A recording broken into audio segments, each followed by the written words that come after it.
여러분, 전북 금산에 가면 기독교 문화재가 하나 있습니다. 제 136호인데요. 기역자교회라고 들어보셨습니까? 기역자교회. 교회 이름은 금산교회인데요. 사진을 보여주시면 1905년에 이제 미국 선교사님이었던 테이트 선교사님께서 세운 한옥식 교회예요. 한옥교회죠. 여러분 잘 보시면 알겠지만 맨 앞에 강당이 있어요. 강단이 있어요. 그렇죠? 그리고 이 교회를 중심으로, 강단 중심으로 오른쪽에 보니까 뭐가 있습니까? 커튼이 있어요. 그렇죠? 이 커튼이 뭐냐면 이쪽 방향으로 또 공간이 하나 있어요. 지금 이 장면은 남자들이 예배드리는 장소. 목사님이 설교하면 정면으로 남자들이 앉아 있습니다. 그리고 커튼 뒤로 기역자 모양으로서 니은자 모양이 될 수도 있겠지만 그쪽으로는 여성분들이 앉는 거예요. 그리고 커튼을 칩니다. 말씀 시간에 커튼을 쳐요. 들으라는 건지 말라는 건지. 왜 그런지 아십니까? 그렇죠. 남녀 칠세 부동석이라는 유대교적 관습 때문이었습니다. 그 당시는 그랬어요. 그래서 옛날에는요 100년 넘는 교회 중에는요 기역자 교회가 참 많이 있습니다. 이 교회에 또 하나의 유명한 일화가 있어요. 어떤 일화가 있냐면 이제 테이트 선교사님께서 이곳에서 가서 이제 교회를 세우고 복음을 전하는데 예수님을 믿는 한 사람이 생겼어요. 누구였냐면 조덕삼이라는 사람이에요. 조덕삼. 이 사람은 이제 저와 같은 양반이었어요. 딱 그 땅의 지주였다라고 이야기를 합니다. 근데 이제 그 사람만 예수님을 믿었던 것이 아니라 그 집에서 이제 마국간을 돌보는 머슴이 한 명 있었어요. 그가 누구냐면 이자익이라는 사람이었습니다. 그러니까 주인을 따라서 같이 이 교회에 출석하면서 예수님을 믿게 된 거예요. 아무래도 이제 조덕삼이라는 주인이 이제 머슴들 중에, 이제 하녀들 중에 같이 교회 가자, 예수님 믿자 이렇게 복음을 전했겠죠. 두 사람이 열심히 한 교회에서 신앙생활을 합니다. 그래서 직분을 얻는데요, 이 조덕삼이라는 사람이 장로님이 돼요. 훌륭하죠. 근데 문제는 이 이자익이라는 사람이 목사가 돼요. 이제 목사가 되니까 교회 안에 어떤 일이 벌어진지 아세요? 싸움. 그렇죠. 머슴이, 옛날에는 뭐 제가 이제 욕하려고 하는 게 아니라 쌍놈이 어디 양반 있는 교회의 목사가 되냐 하고 교회 성도들이, 양반 성도들이 떠납니다. 교회를 떠나요. 근데 이 조덕삼이라는 사람이 장로잖아요. 주인이었고 또 어떻게 보면 목사님이, 담임 목사님이 머슴이 된 거예요. 근데요, 이 조덕삼은요 비록 머슴이었지만 목사님이기에 끝까지 섬기고 교회를 지켰다라는 일화가 있습니다. 그래서 많은 사람들에게 덕이 되었던 겁니다. 남녀가 분리해서 예배를 드려야 한다라는 사실과 또 천한 머슴이 목사가 되면 안 된다. 여러분, 이거는 진리일까요? 맞습니다. 여성분들 어디 기역자로 예배를 드리고, 우리 100년 전이면 죄송하지만 여성분들은 일어나서 나가줘야 되는 불 좀 뭐 어둡죠? 불 켜주세요. 그리고 머슴이 목사가 된다, 이것도 진리가 아닌 거예요. 그렇죠? AD 49년에 이제 이스라엘 땅에서 예루살렘에서 예루살렘 교회를 중심으로 해서 큰 회의가 하나 열립니다. 여기서 중요한 사항이 결정되는데 그 자리에 누가 있었냐면 1차 전도 여행을 마치고 돌아온 바울과, 그리고 바울과 함께 바나바, 디도라는 사람이 이 회의에 참석을 했습니다. 이 회의에서 결정된 상황이 있었어요. 어떤 것이 결정이 됐냐면, 구원은, 하나님께서 자녀 삼아 주시는 구원은 이스라엘 사람에게만 있는 게 아니라 모든 이방인에게도 구원이 임했다. 다시 말해 예수님을 믿으면 누구든지 구원을 얻는다. 남녀노소, 유대인이든 이방인이든 모두 예수님을 믿으면 구원을 얻는다라는 거였어요. 여러분, 사실 이거는요, 헬라인이나 이방인들에게는 진리의 복음이지만 선민 사상에 있었던 유대인들에게는요, 사실 패러다임의 사고의 큰 변화기 때문에요, 반대가 참 많았어요. 그래서 많은 변론과 논쟁이 있었습니다. 어쨌든 결과적으로 그 회의를 통해서 하나님께서는 모든 사람에게 구원을 주신다라는 사실이 공포됐어요. 문제는 뭐예요? 아직도 여전히 구약적 관습과 율법에 매인 사람들이 인정하지 않는 무리들이 있었다라는 것입니다. 할례를 해야 되고 안식일을 지켜야 되고, 그리고 모세가 말하는 율법을 지켜야만 하는 것을 강조하는 무리들이 있었다라는 거예요. 오늘 본문 11절에 보니까 이제 이 예루살렘 회의가 끝나고 나서 시간이 얼마나 흘렀는지 정확히는 알 수 없지만 이제 바울이 안디옥 교회로 돌아옵니다. 그리고 나서 시간이 지나 베드로가 예루살렘 교회에서 안디옥 교회로 방문했다는 사실을 오늘 성경이 이야기해주고 있는 것이지요. 왜 방문했을까? 아마도 이제 예루살렘 교회를 대표해서 여러분들에게도 이방인들에게도 구원이 있습니다라는 사실을 공개적으로 선포해주고 또 이방인들 성도들을 좀 위로하는 그런 시간을 가졌겠지요. 그러니까 좋은 시간을 계속해서 보내고 있었습니다. 그런데 문제는 뭡니까? 수리아 안디옥 교회에 방문했던 이 베드로를 오늘 11절 하반절에 보니까 바울이 뭘 하고 있어요? 책망하고 있습니다. 12절에 베드로가 안디옥 교회 헬라인 출신의 성도들이 아니죠. 12절에 베드로가 안디옥 교회 헬라인 성도들하고 식사를 하고 있는 것, 이 모습은 사실은 굉장히 좋은 거였어요. 왜냐하면 유대 관습에는요, 이방인들하고 함께 식탁 교제를 나누면 안 되거든요. 율법으로. 그러니까 분리해서 항상 식사를 했습니다. 모임도 따로 가져요. 근데 베드로가, 그것도 예루살렘 교회 수장이 와서 우리와 함께 식사해주고 구원의 복음의 진리를 함께 나눠주고 얼마나 좋은 시간이었겠습니까? 그런데 갑자기 베드로가 그 모임을 도망친 거예요. 우리 12절 말씀을 같이 한번 읽어보도록 하겠습니다. 야고보에게서 온 어떤 이들이 이르기 전에 게바가 이방인과 함께 먹다가 그들이 오매 그가 할례자들을 두려워하여 떠나 물러가매. 아멘. 우리가 사실 12절의 말씀만 놓고 보면 베드로가 식사를 하고 있는데, 이방인과 식사를 하고 있는데 갑자기 예루살렘에서 올라온 유대인들 때문에 두려워서 도망친 거로, 그쵸? 그걸로 보이죠. 사실은 그런 뜻이 아니고요. 오늘 본문을 원어로 자세히 보면 베드로는 이런 식사 모임을 한 번 했던 것이 아니라 여러 번 계속하고 있었어요. 그러다가 점점점 그 횟수가 줄더니 아예 이제는 그 모임을 끊었다라는 것을 이야기해주고 있습니다. 우리가 그것을 어떻게 할 수 있냐면 오늘 12절에 보면 이 베드로의 모습을 행동으로 보여주는 동사 3가지가 나와요. 우리 다시 한번 12절을 보면 어떤 동사가 나오냐면 먹다라는 동사가 나와요. 그렇죠? 떠나다라는 동사가 나오고 물러가다라는 동사가 나옵니다. 그렇죠? 빨간색으로 체크되어 있죠? 네. 이 동사가요, 미완료 용법으로 쓰였어요. 여러분, 제가 하도 이제 미완료 하면 이제 무슨 뜻인지 알죠? 뭐예요? Not yet? 네. 아직 아니다? 그쵸? 네, 그래요. 네. 아빠가 누구니? 과거에 한 번 일어났던 게 아니라 지금까지 계속해서 행해왔다라는 겁니다. 이해되시겠습니까? 그러니까 과거의 어떤 사건이 지금 현재까지 반복되었다라는 거예요. 지속됐다라는 겁니다.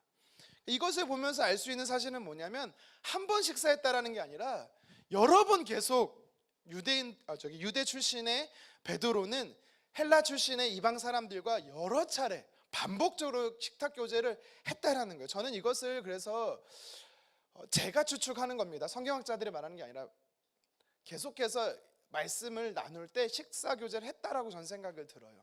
정기적인 모임을 통해서 일정 기간 동안. 근데 문제는 뭐냐면 이 떠나다 물러가다라는 단어도요, 한 번을 이야기하는 게 아니라 점점점 멀어졌다, 그래서 마지막에 끊어졌다라는 것을 이야기하고 있어요. 근데 보면 베드로가 예루살렘에서 말씀을 계속 주기적으로 정기적으로 반복적으로 헬라인들에게 식탁 교제를 통해서 말씀을 나누고 있는데 갑자기 왜 이런 교제가 점점점 줄어들더니 끊겼을까? 이게 중요합니다. 사도행전 15장 6절과 7절 상반절 말씀인데요, 우리 같이 한번 읽어볼까요? 시작. 사도와 장로들이 이 일을 의논하러 모여 많은 변론이 있은 후에 베드로가 일어나 말하되. 자, 이게 무슨 말이냐면 사도행전 15장에 보면 이제 아까 제가 말한 AD 49년에 예루살렘 공회가 그곳에서 일어나는데 많은 사람들이 변론, 논쟁, 디베이트가 일어났다라는 거예요. 여기서 핵심은 그겁니다. 할례를 받아야 구원을 받냐 아니냐, 이방인들에게 구원이 있냐 없냐, 이런 부분이었거든요. 많은 사람들이 논쟁이 오갔다라는 거예요. 이 많은 논쟁이 오가는 가운데 베드로가 갑자기 일어나서 이야기를 했다라는 겁니다. 무슨 이야기를 한지 아십니까? 사도행전 10장에 있었던 자기 경험을 이야기해요. 사도행전 10장에서 베드로가 어떤 일을 경험하냐면 욥바라는 곳에서 기도를 하고 있는데 한 가지 환상이 임합니다. 어떤 환상이 임하냐면 하늘에서 성경에 보니까 그릇과 같은 보자기 안에 온갖 율법에서 가증히 여기는 생물들이 내려오는 거예요. 그래서 하나님께서 두 번 말씀합니다. 첫 번째 음성을 두 번 이렇게 베드로에게 이야기를 하신 첫 번째는 먹으라라고 합니다. 그러니까 왜 하나님 이것을 먹으라고 하지? 율법에서 정하지 않고 속된 것을 먹으라 하지? 그래서 베드로가 뭐라고 말하냐면 주님, 먹을 수 없습니다. 그러자 하나님께서 두 번째로 말씀합니다. 깨끗하다 하신 것을 속되다 하지 말라. 이런 과정이 무려 3번 일어나요. 그리고 이 환상에서 이제 환상이 사라집니다. 그리고 나서 어떤 일이 벌어지냐면 고넬료라고 하는 이방인이 베드로를 초청해서 가는데 말씀을 전하는데 갑자기 성령이 임해버려요. 이방인들에게. 그러니까 베드로가 깨닫는 거예요. 아, 왜 하나님이 그 환상을 보여주셨을까? 그리고 왜 고넬료를 만나게 했을까? 아, 구원은 유대인에게만 있는 게 아니라 이방인, 헬라인에게도 있구나라는 사실을 그가 확실하게 깨달은 거예요. 그래서 사도행전 15장 7절에 베드로가 일어나서 예루살렘 교회를 향해서 이야기를 한 거예요. 여러분, 성도님 여러분, 구원은 우리에게만 있는 게 아니라 십자가에서 죽으시고 부활하신 예수님을 믿으면 모든 이방인들에게 구원이 있습니다 라고 해서 자기의 환상 이야기 그리고 고넬료 이야기를 했던 거예요. 그러니까 그 이후로는요, 베드로는 이방인들과 식사하는 문제에 거리낌이 없었어요. 계속해서 이방인들과 식사를 했었어요. 근데 왜 갑자기 안디옥까지 와갖고 정기적으로 또 일정한 기간 동안 식사를 하면서 말씀을 나누는 그 모임을 갑자기 왜 끊었냐라는 거예요. 오늘 12절 하반절에 보니까 성경에 뭐라고 말해요? 두려워서라고 합니다. 두려워서. 여러분, 여기서 말하는 두렵다라는 거는요, 헬라어로 포브메노스라는 단어인데요, 위협을 느끼다라는 뜻은 아니에요. 어떤 의미냐면 눈치를 살피다라는 뜻입니다. 의식했다라는 거예요. 그러니까 예루살렘 교회에서 올라온 사람들이 있는데 이들을 눈치를 계속 본 거예요. 그래서 모임의 횟수가 이들 때문에 눈치를 보다가 점점 줄고 결국에는 이들을 의식하다가 그 모임을 베드로가 중단했다라는 것을 성경이 이야기하는 겁니다. 그냥 한 번 딱 도망갔다는 그런 단어가 아니라. 이해되시겠죠? 그럼 도대체 이들은 누굴까요? 계속 눈치를 주고 베드로를 귀찮게 했던 사람이 누굴까요? 정확히 성경은 딱 잘라서 이 사람들은 누구다 설명하지 않기 때문에 우리는 잘 알 수는 없지만 오늘 본문의 문맥과 그리고 사도행전 15장 이후에 이런 정황을 살펴보면 이들은 어떤 사람인지 추측해 볼 수가 있습니다. 일단 12절 상반절에 보면 이들에 대해서 성경은 이렇게 얘기를 해요. 함께 읽겠습니다. 야고보에게서 온 어떤 이들. 여러분, 우리가 이걸 잘못 보면 야고보가, 그러니까 예수님의 제자 사도 야고보는 죽었고 순교했고 여기서 말한 야고보는 예수님의 육신의 형제 야고보예요. 그가 보낸 사람들이라고 생각할 수 있지만 그런 뜻은 아닙니다. 왜 그 사람이 아닌 걸 알 수가 있냐면, 아까 제가 사도행전 15장 6절 7절에서 베드로가 딱 일어나서 온 교회를 향해서 고넬료를 통해서 또 환상을 통해서 하나님이 모든 이방인들에게 구원을 줬어요라고 베드로가 이야기를 하지요. 그리고 나서 13절, 사도행전 15장 13절에 보면 그 다음 순서대로 이제 바울이 일어나고 그 다음 누가 일어나냐면 야고보가 일어나요. 야고보가 일어나서 모든 성도들 앞에서 대언합니다. 뭐라고 대언하냐면 바울 이방 선교를 인정해줘요.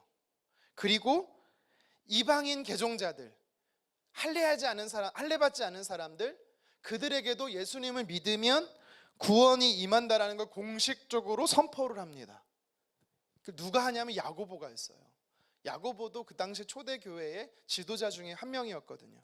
그래서 이거를 보면서 어떤 사람은 아마 베드로보다 야고보가 더 좀 영적 리더 아니었냐라고 말하는 사람도 있는데요. 뭐 그거는 잘 모르지요.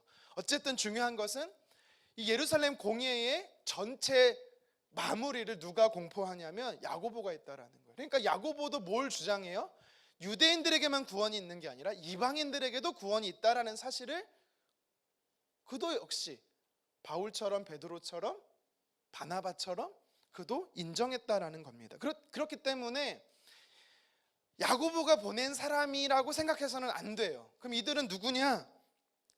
야고보가 통치하는 야고보 관할 아래 있었던 성도들 중에 일부라고 생각하면 됩니다. 당시 예루살렘 교회는요 굉장히 컸어요. 그래서 지도자가 여러 명 있었습니다. 그래서 그 지도자 관할 하에 성도들이 구분되어져 있었어요. 이거는 뭐 정확하지는 않습니다.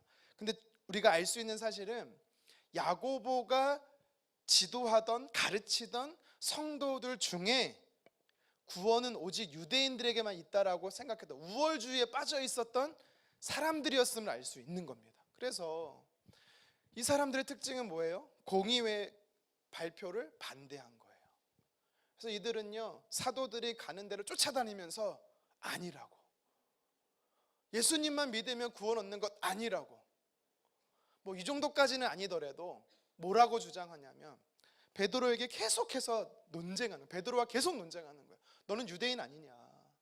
우리 유대인의 풍습에 보면, 전통에 보면, 관습에 보면 이방인들하고 식사하지 말라고 했는데, 성도의 교제를 하지 말라고 했는데, 아무리 너가 이방인들에게도 예수님 믿으면 구원 얻는다라는 건 인정하더라도 그들과 교제하면 안 되는 거 아니냐? 계속해서 귀찮게 했다라는 거예요.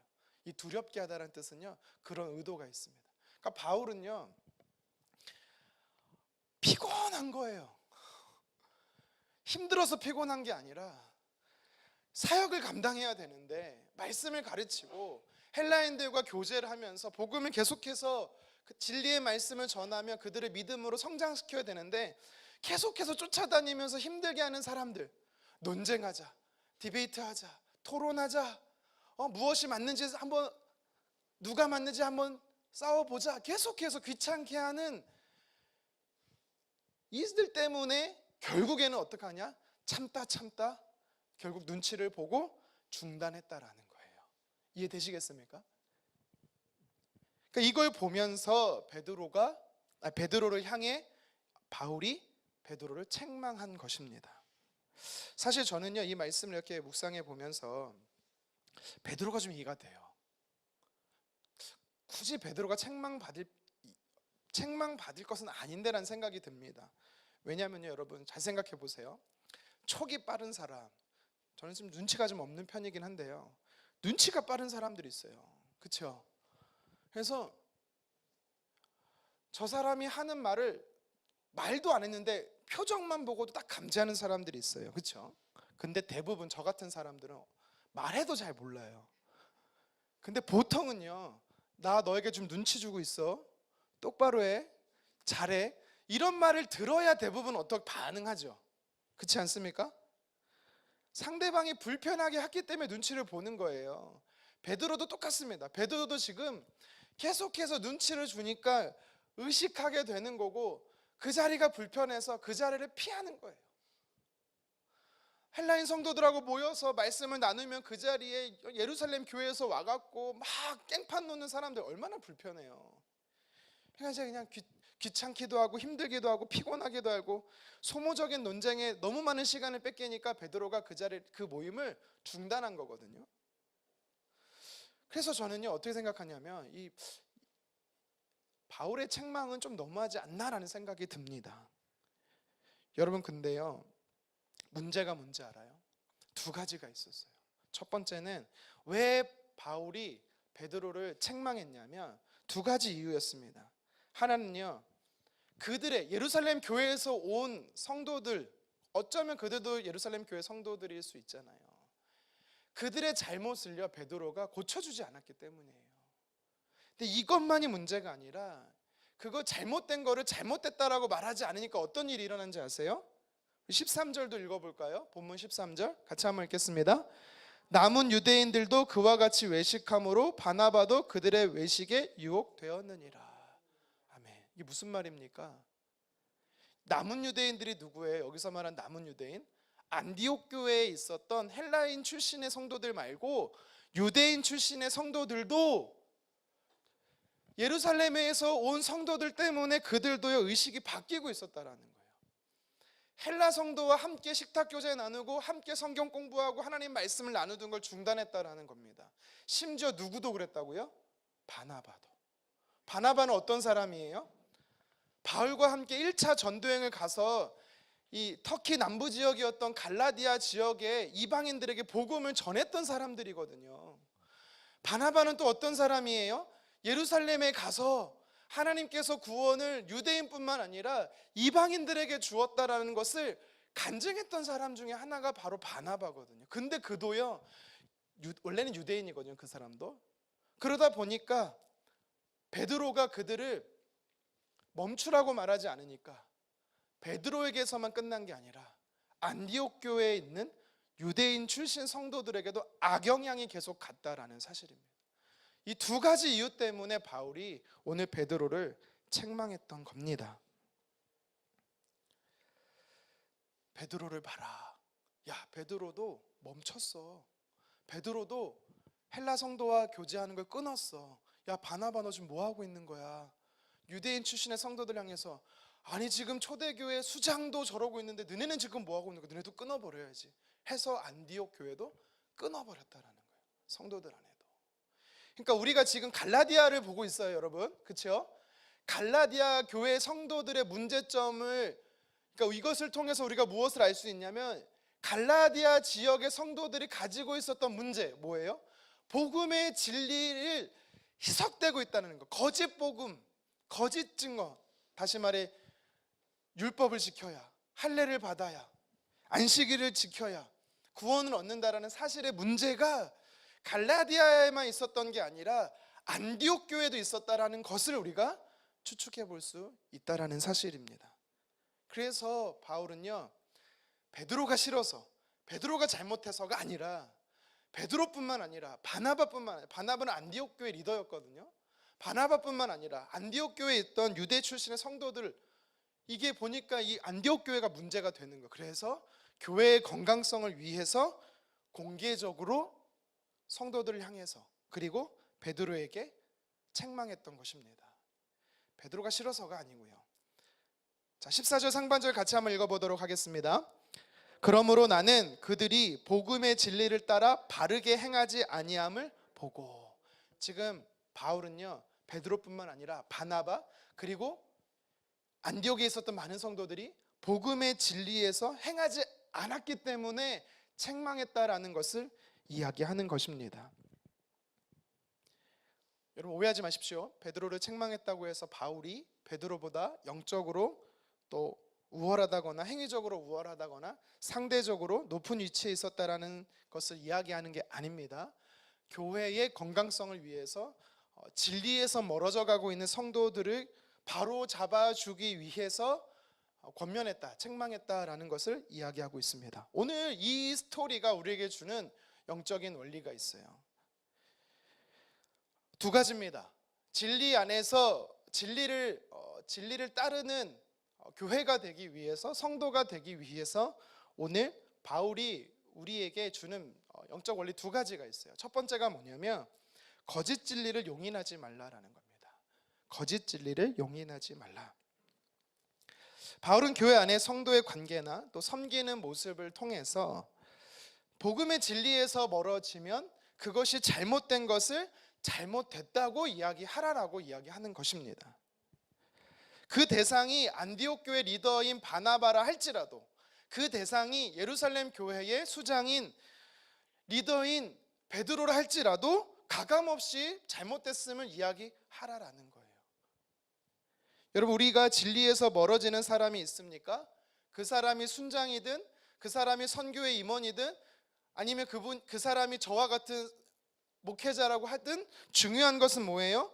성경은요, 복음의 진리에서 멀어지고 있는 사람들은 돌이키라고 이야기하라는 거예요. 여러분, 제가 잘못하면 언제든지 말하십시오. 여러분 얼마나 잘하는지 제가 보고 대답하겠습니다. 농담이고요. 이야기해야 된다라는 거예요. 그래야 교회가 건강하다라는 것입니다. 바울이 오늘 이 책망하는 것에 몇 가지 특징이 나와요. 바울의 베드로를 향한 책망에는 첫 번째는 뭐냐면 뒤에서 이야기하지 않았습니다. 무슨 말입니까? 공개적으로 교회 앞에서 이야기했다라는 사실입니다. 안디옥 교회 많은 성도들이 다 잘못하고 있었거든요. 그러니까 이 얘기는요, 여러분, 바울이 베드로만 책망했다고 생각하면 안 돼요. 오늘 말씀은 자세히 읽어보면 바울은요, 안디옥 교회를 책망하고 있는 거예요. 안디옥 교회 성도들을 책망하고 있는 겁니다. 그런데 그 안에서 특별히 리더로서 더 옳은 일을 해야 하는 베드로가 복음의 진리에서 멀어졌기 때문에 베드로를 대표적으로 책망하고 있는 겁니다. 바울은 그래서 안디옥 교회를 향해서 그리고 베드로를 향해서 다시금 복음의 진리가 무엇인지를 설명해 주고 있어요. 좀 길지만 우리 16절을 다시 한 번 더 읽어보도록 하겠습니다. 시작. 사람이 의롭게 되는 것은 율법의 행위로 말미암음이 아니요 오직 예수 그리스도를 믿음으로 말미암는 줄 알므로 우리도 그리스도 예수를 믿나니 이는 우리가 율법의 행위로서가 아니고 그리스도를 믿음으로써 의롭다함을 얻으려 함이라. 율법의 행위로서는 의롭다함을 얻을 육체가 없느니라. 아멘. 여러분, 길게 설명되어 있지만 한마디로 말하면 뭐예요? 과거 율법이 아니라 현재 복음, 예수 그리스도를 믿는 믿음, 이것이 우리에게 구원을 준다 이야기를 하고 있는 겁니다. 바울은 안디옥 교회 성도들에게 지금 교회 안에 이 구원을 얻는 진리, 복음에 대해서 희석시키는 이 사실에 대해서요 바로잡고 있는 거예요. 베드로를 향해서 그리고 안디옥 교회 성도들을 향해서 다시금 구원은 유대인이든 헬라인이든 차별이 없이 동일하게 예수님을 믿는 자에게 하나님께서 주신 것이다. 이것이 진리다. 이 진리 안에 교회는 세워져야 한다라고 이야기를 하는 것입니다. 여러분, 그래서 우리는 바울처럼 공개적으로 이야기를 해야 돼요. 근데 우리 어떻게 합니까? 비난하기를 좋아하죠. 이 바울의 모습을 통해서 우리가 배워야 될 게 첫 번째가 뭐냐면 비난하지 말아야 돼요. 뒤에서 비난하지 말아야 돼요. 우리가 잘하는 게 뭐예요? 일명 뒷담화. 뒷담화 잘하죠. 솔직히 말하면 저도 좀 좋아하긴 하는데 저는 성도님들을 뒷담화하지 않습니다. 웬만하면 저는 목회자만 뒷담화합니다. 그리고 저보다 높은 사람 뒷담화를 하지 낮은 사람은 안 합니다. 누군지는 여러분이 상상에 맡기고, 중요한 것은 바울은 앞담화를 했지 뒷담화하지 않았다라는 거예요.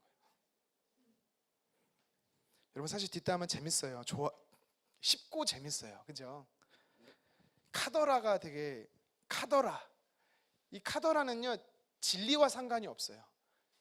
무엇이 진짜와 상관이 없습니다. 야, 누가 이랬대. 아, 진짜? 누가 그랬는데? 왜 그랬대? 아, 글쎄, 아마 이랬을 거야. 어느 것 하나 팩트가 없어요. 다 자기가 만들어낸 이야기들이에요. 근데 그게 두 사람, 세 사람, 소그룹, 나아가서 공동체 안에 퍼져버려요. 그럼 나중에 누가 이게 팩트예요 말하잖아요. 그러면 그게 중요한 게 아니에요. 이미 상처와 리스크는 다 받아버렸어. 이미 우리는요 선입견이 생겨버려서 저 사람은 이런 사람, 이런 잘못된 게 생겨요. 뒷담화를 하게 되면. 그러니까 바울은 어떻게 합니까? 뒤에 가서 성도들에게 베드로를 흉본 게 아니라 공개적으로 교회 전체 앞에서 여러분들이 무엇을 잘못한 것이고 베드로가 무엇을 잘못한 것인지를 이야기를 합니다.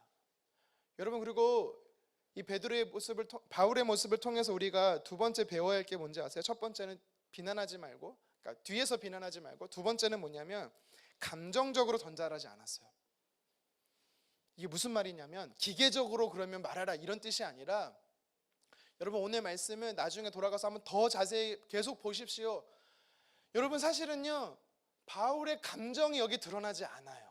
무슨 말인지 아세요? 바울이 얼마나 화가 났겠어요. 누구한테 먼저 화가 났겠어요? 예루살렘에서 온 그 성도들, 그들한테 매우 화가 나지 않았겠습니까? 그리고 또 누구한테 화가 났겠어요? 아니, 하나님의 환상을 보고 고넬료를 통해서 또 예루살렘 교회 그 총회에서 그렇게 하나님의 뜻이 뭔지를 말했던 베드로, 화가 났을 겁니다. 또 누구한테 화가 났겠습니까? 바나바한테 화가 났겠죠.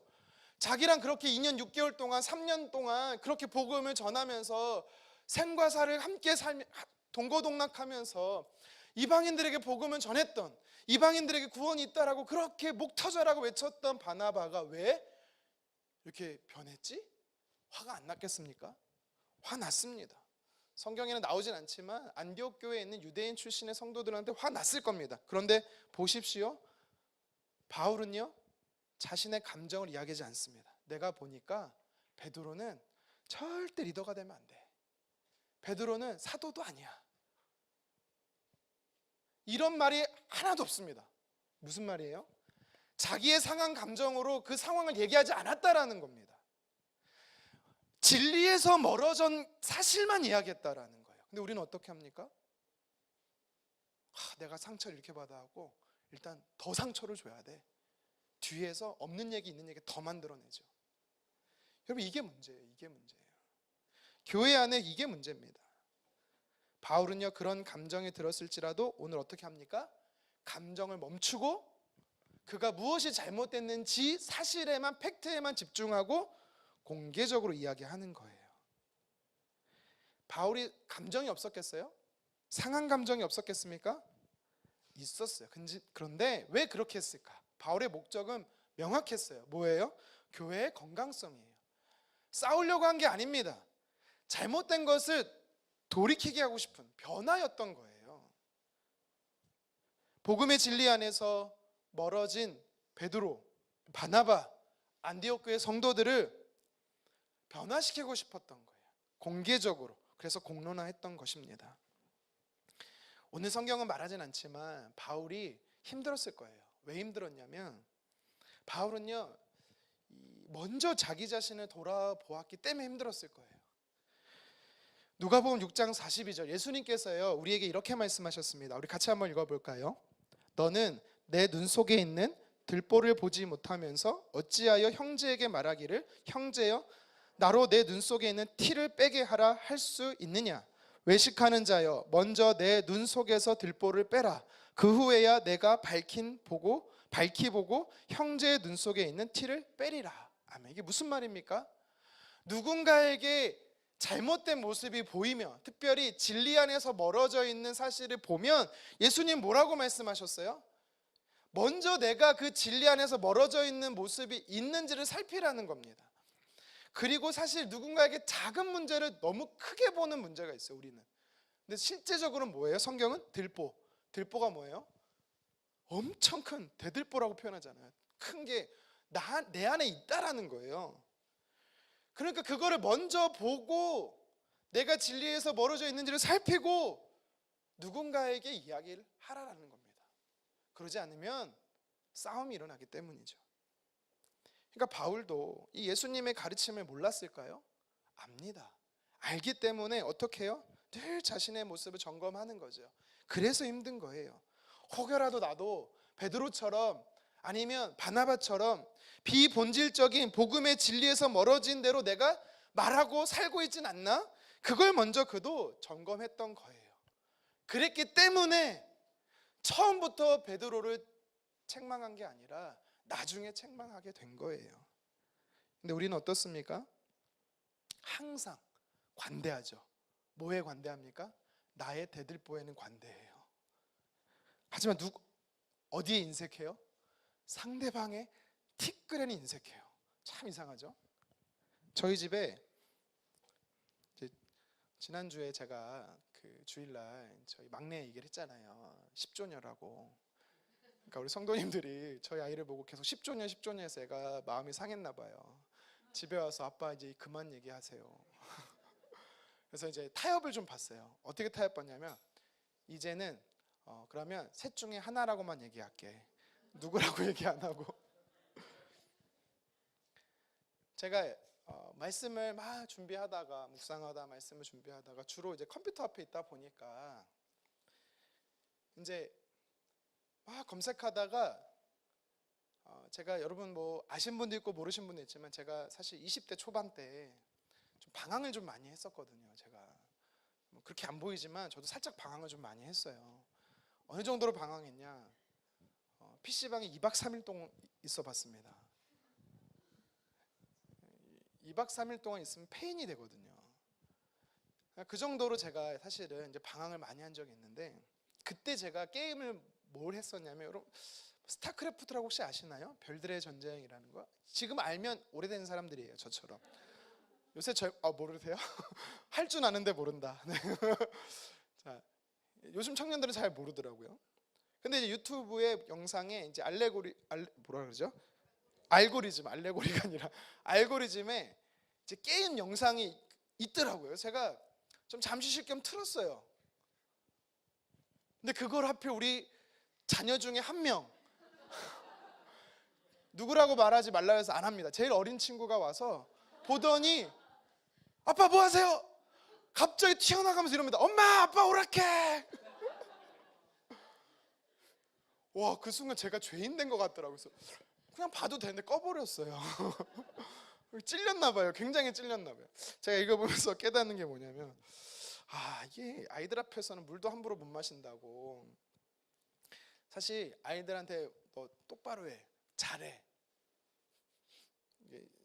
저뿐만 아니라 많은 우리 자녀를 둔 우리 성도님들은 아이들 영상 보는 것 때문에 참 고민이 많으신 것 같아요. 근데 그래서 저처럼 이렇게 영상 좀 그만 봐란 말을 하셔요. 그러면 여러분 자녀들이 제일 먼저 어떻게 생각하는지 아세요? 이래요. 자기도 보면서 자기도 하면서 보통 그렇게 생각합니다. 바나바도 마찬가지고 안디옥 교회 성도들도 마찬가지고 심지어 베드로도 뭐라고 생각할 수 있냐면 바울을 향해서 너는 어떤데? 라는 생각을 안 할까요? 반드시 합니다. 반드시 해요. 근데 오늘 성경 읽어보면 그런 모습이 전혀 드러나지 않아요. 그 이유는 뭘까요?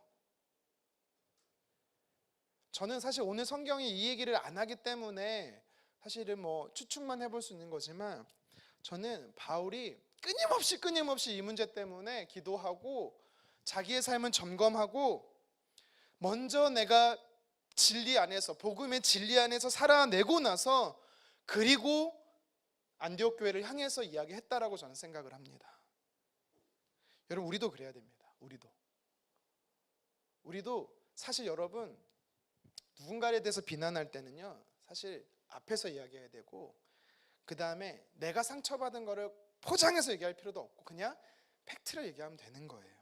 그리고 전달이 목적이 아니라 무엇이 목적이 돼야 돼요? 변화가 목적이 돼야 돼요.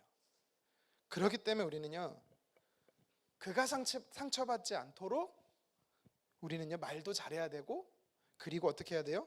기도를 많이 해야 되는 겁니다. 내가 먼저 살아내야 되고. 저는 오늘 말씀을 보면서 또 한 가지 이 다른 관점이지만 참 베드로가 대단하다는 생각이 들었어요. 베드로는 참 믿음의 대가다라는 생각이 들었습니다. 왠지 아십니까? 사람은요 감정을 읽을 수 있기 때문에 이 사람이 나를 정말 사랑해서 애정으로 하는 얘기인지 아니면은 나를 공격하는 말인지 알 수가 있어요. 그렇죠? 여러분, 제가 여러분들한테 하는 얘기 여러분 어떤 의미인지 읽어낼 수 있잖아요. 오늘 성경에 보면 사실 베드로는요, 어쩌면 바울보다 먼저 믿은 자로서, 먼저 사도된 자로서 교회의 어른일 수 있습니다. 근데 그는 어떻게 반응합니까? 오늘 성경에 베드로는요, 대항하지 않는 모습을 보입니다. 왜일까요? 베드로가 안디옥 교회를 정말 사랑하고 베드로가 진리 안에서 사는 삶이 뭔지를 살아내고 그가 정말 열심히 기도하고 있는 모습을 베드로는 봤기 때문이 아닐까요? 그래서 그는 사실 자신의 힘으로, 자기의 권력으로, 자기의 직분으로 바울을 누르고 무마할 수 있었어요. 바울, 나한테 이런 망신을 줘? 한번 내 지켜보겠어. 너 얼마나 잘하는지. 꼬투리 잡고 더 심하게 복수하려고 공격할 수 있었지만 성경 어디에도 이런 모습이 안 나옵니다. 왜입니까? 베드로는요, 내가 순간 진리 안에서 멀어졌었구나라는 사실을 깨닫고 돌이켰기 때문이에요. 그래서 베드로가 대단한 사람입니다. 진짜 대단한 사람이에요. 요새는 어떻습니까? 사람들 앞에서 내게 누가 이런 말을 하면 그게 팩트인지 아닌지 찾아보지도 않고 어떻게 해요? 꼬아서 생각하죠. 그래? 나 공격했어. 한 번 공격했어? 나 2번 공격할 거야? 3번 공격할 거야? 여러분, 이런 모습이 우리 안에 있지 않습니까? 이거는요, 사실 성숙하지 못한 모습입니다. 물론 상대방이 악의적으로 나쁜 목적으로 공격할 수 있어요. 그러니까 베드로는 그런 게 아닙니다. 바울은 그런 게 아니에요. 하지만 진짜 우리는 그 사람이 악의적으로 공격할 때는 어떻게 해야 할까요? 악의적으로 공격한 사람도 알고 공격받는 자신도 알고 주변에 있는 사람도 다 알아요. 뭘요? 악의적이다라는 걸 다 압니다. 여러분, 그럼 그때는 어떻게 해야 돼요? 그때는요, 이렇게 생각하십시오. 아직 덜 자랐구나. 아직 어린아이구나. 어린아이 신앙이구나. 인정해주면 되는 겁니다. 나한테 이런 말을 했다고 해서 막 화를 내고 공격할 필요가 없어요. 그럼 어떻게 되는지 아십니까? 똑같이 미성숙한 사람이 되는 것입니다. 그래서 우리는 오늘 본문의 베드로에게서 배워야 되는 거예요. 무엇을요? 자신의 연약함을 누군가가 이야기를 했을 때 그것을, 그 권위를 인정하는 겁니다. 그리고 겸손히 받아들이는 겁니다. 이것이 진짜 베드로의 모습이 성숙한 그리스도인들의 모습인 것입니다.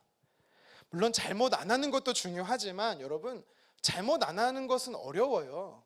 육신의 몸을 입고 있는 한 우리는 넘어지고 쓰러지고 실수하고 죄 지을 수 있어요. 근데 중요한 건 뭐냐면 성숙한 그리스도인은 죄를 안 짓는 게 성숙한 그리스도인이 아니라 죄를 지었을 때, 넘어졌을 때 내가 무엇을 잘못했는지 알고 다시 일어나 회복하는 것, 이게 성숙한 그리스도인이에요. 그래서 저는 솔직하게 말하면 바울보다 베드로에 가깝습니다. 실수를 많이 하거든요. 누군가의 눈치를 보고 불편해서 그 자를 피하는 게 낫지, 당신은 뭘 잘못했어요, 돌이켜야 돼, 이런 말 잘 못해요. 혹시 저한테 제가 한 말 중에 잘못했어요 들어보신 분 있어요? 제 아내 빼고 우리 애들 빼고 없습니다. 있는데 제가 기억 못하는 걸까요? 저는 사실 아주 베드로와 비슷할 수 있어요. 그냥 피해요, 그냥.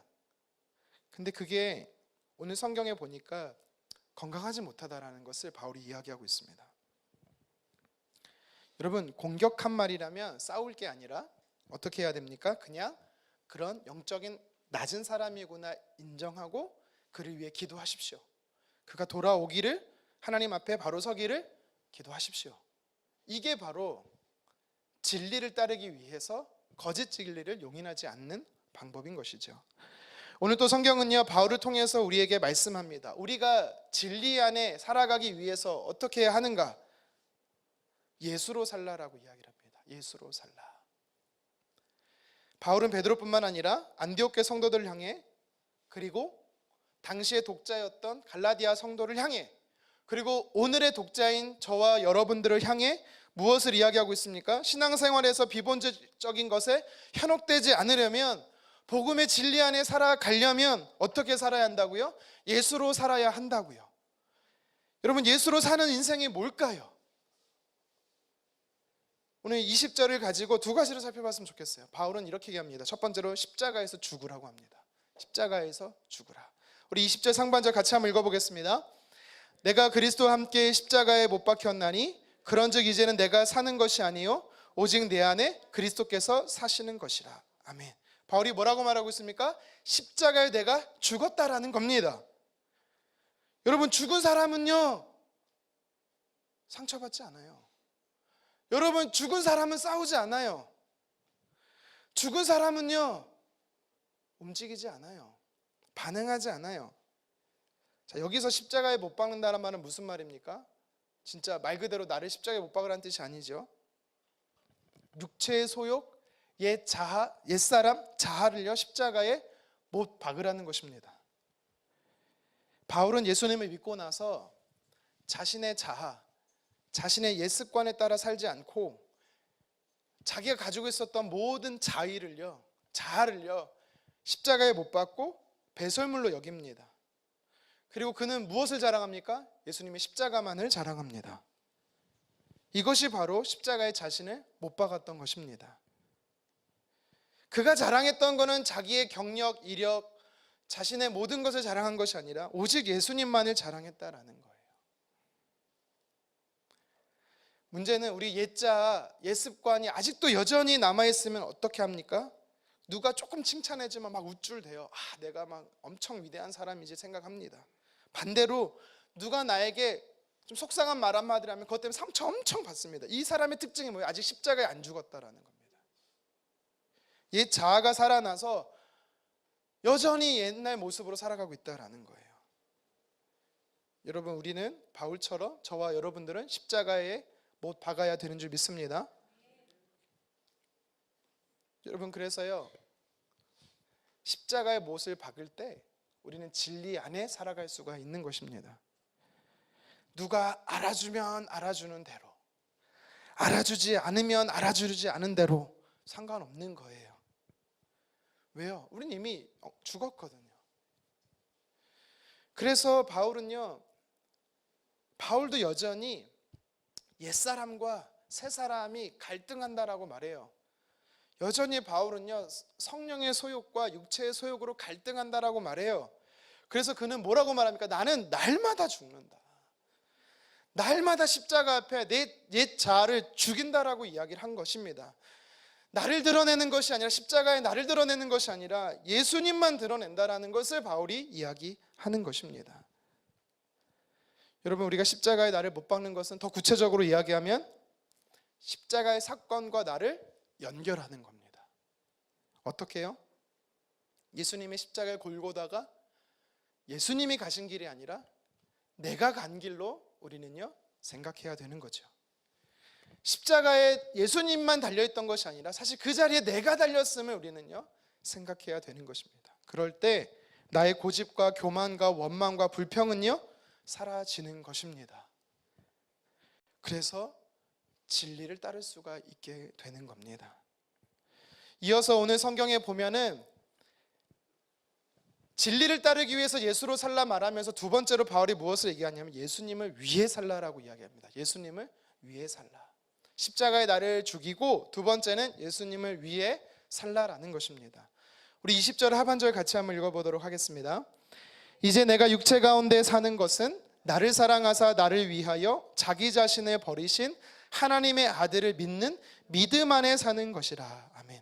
여기서 말한 믿음 안에 산다라는 게 뭐냐면, 다른 말로 하면 예수님을 위해 사는 거예요. 바울은요 예전에는요 자기를 위해 살았어요. 자기 열심으로 살았어요. 그런데 다메섹 도상에서 예수님을 만나고 나서는 그때부터는 바뀌었어요. 그가 인생의 목적이 바뀌었어요. 무엇으로 바뀌었습니까? 예수님을 위해 사는 인생으로 바뀐 것입니다. 그래서 로마서 14장 8절에 살아도 주를 위해 살고 죽어도 주를 위해 죽는다라고 바울이 고백할 수 있는 것입니다.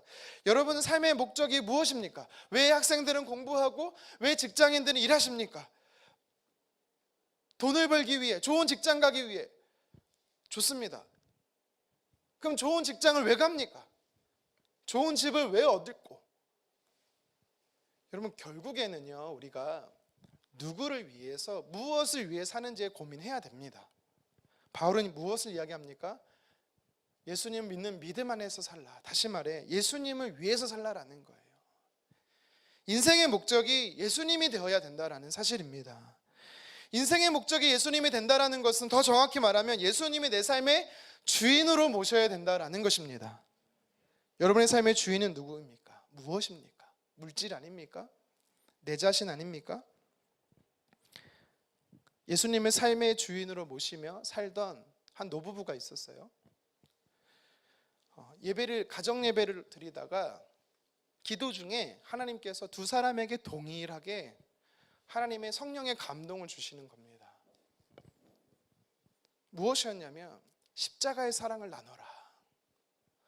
오늘 하루 동안에 예수님의 십자가에 달리신 그 사랑을 나누라 라는 마음을 기도 중에 동일하게 와이프에게 먼저 주었고 그 다음에 남편에게 주었습니다.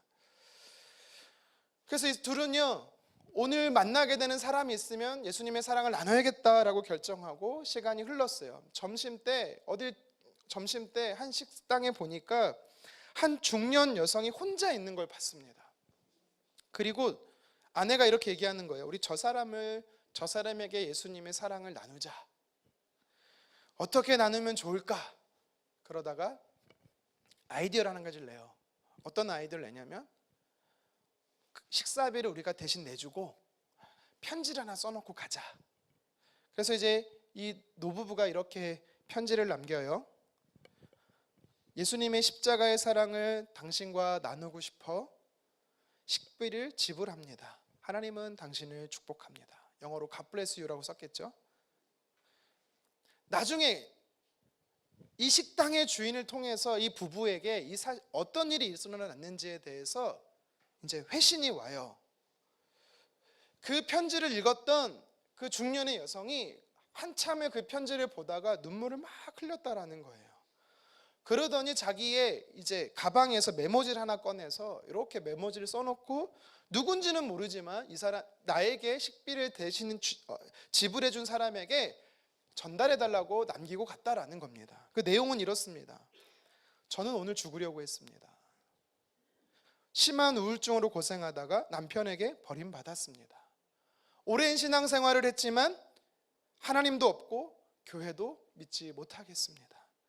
오늘 이곳에서 식사를 하고 생을 마감하려고 했지만 누군지는 모르지만 당신을 통해 하나님의 살아계심을 보게 됩니다. 당신은 하나님이 보내신 천사입니다. 제가 하나님 품으로 돌아가겠습니다. 그렇게 편지에 회신이 되어 있었던 겁니다. 예수님을 위해 살고 싶었어요. 그래서 예수님이 기뻐하는 삶의 뭔가를 적용하고 싶었어요. 그랬더니 하나님께서 이 노부부를 통해서 자살하려고 하는, 생을 마감하려고 하는 한 여인을 살리셨어요. 여러분, 이게 믿음을 따라 사는 삶의 모습입니다.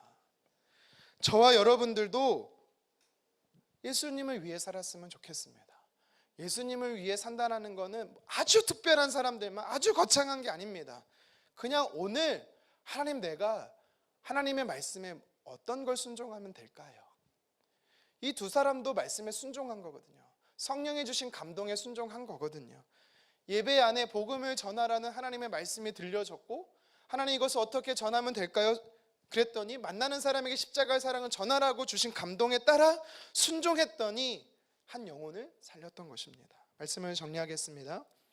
오늘 본문에서 바울은 지금 갈라디아 교회가 겪고 있는 어려움, 복음의 진리에서 멀어져가는 이 비본질적인 문제 때문에 다투는 이 교회의 건강성을 생각해서, 특별히 오늘 2장 11절에서 21절의 말씀을 통해 과거에 안디옥 교회에 있었던 똑같은 문제로 갈등하던 것을 이야기를 해주고 있습니다. 그래서 안디옥 교회 성도들도, 그리고 특별히 베드로에게도 책망했다라는 이야기를 전하고 있는 겁니다. 바울의 책망의 이유는 명확합니다. 공개적으로 망신을 주려고 한 게 아닙니다. 교회의 건강성이었습니다. 그리고 하나님 기뻐하시는 삶의 모습으로 돌아오게 하는 게 변화의 목적이었어요. 그래서 바울이 복음의 진리에서 멀어졌던 베드로, 바나바, 안디옥 교회 성도들에게 진리 안에 살아가도록 권면했던 것입니다. 여러분, 오늘 이 말씀이 우리에게 두 가지를 메시지를 줬어요. 첫 번째는 뭐예요? 거짓 진리를 용납하지 말라라는 겁니다. 교회의 건강성을 위해서는 거짓 진리를 수용해서는 안 됩니다. 바울은 베드로를 책망하기까지 참 많이 힘들었습니다. 쉽지 않았어요. 자신의 삶을 먼저 점검하고 그 다음에 기도를 참 많이 했을 것입니다. 또 베드로가 상처받지 않도록 감정인 것을 제어하면서 팩트만 이야기를 했어요. 뒤에서 헐뜯는 게 아니라 앞에서 공개적으로 이야기를 했습니다. 여러분, 우리도 그래야 합니다. 우리도 혹시 교회 성도님들 안에 진리에서 멀어진 자가 있다면 뒤에서 험담할 게 아니라 앞에서 우리는요 끌어줘야 되는 겁니다. 그리고 그를 위해서 많이 기도해야 되고 그에게 말하기에 앞서 먼저 내 삶에 들보가 없는지 점검해야 되는 것입니다. 오늘 성경은요 진리를 따르기 위해서 바울을 통해서 예수로 살라라고 이야기를 합니다. 예수로 사는 방식은 두 가지였어요. 무엇입니까? 먼저 내 옛 자아를, 옛 습관을 십자가에 못 박는 것입니다. 여러분, 십자가에 못 박는 것은 무엇입니까? 내가 그 십자가의 골고다에 있는 거고 내가 그 십자가의 위에 죽어가는 것이죠. 더 이상 자랑할 것이 없는 겁니다. 더 이상 누가 뭐라 해도 상처받지 않는 거예요. 왜요? 난 죽었기 때문에. 그리고 두 번째는 무엇입니까? 믿음을 따라 사는 겁니다. 다시 말해 예수님을 위해 사는 것입니다. 하나님께서 기뻐하시는 뜻을 따라서 말씀에 순종하면서 성령의 인도하심을 따라 우리는요 순종하며 살아갈 때 우리는요 진리 안에 살아갈 수가 있는 것입니다.